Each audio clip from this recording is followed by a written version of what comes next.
Ever notice how some people feel instantly calmer when they start tidying up, while others feel completely overwhelmed just looking at a messy room? What if I told you that both reactions come from the exact same part of your brain, and the reason might surprise you? Here's the truth. Loving to organize isn't really about neatness. It's about control. When life feels chaotic, your brain craves predictability, and organizing becomes a way to create order on the outside when everything feels messy on the inside. Had a stressful day? Suddenly, reorganizing a drawer or making your bed can feel soothing.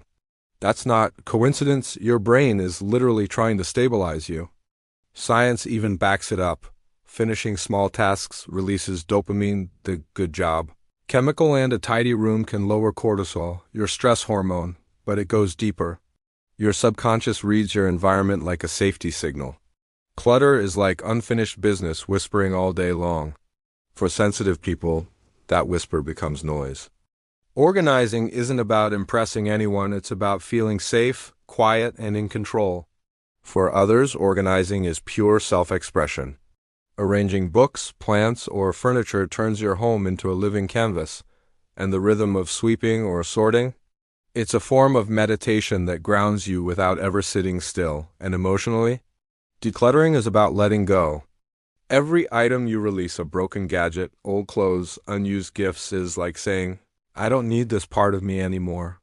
That's why tidying can feel surprisingly heavy or even tearful. Your space mirrors your mind. A tidy room whispers, you've got this. A messy one whispers, I'm overwhelmed. Cleaning is more than chores, it's rewriting your inner story, one shelf at a time.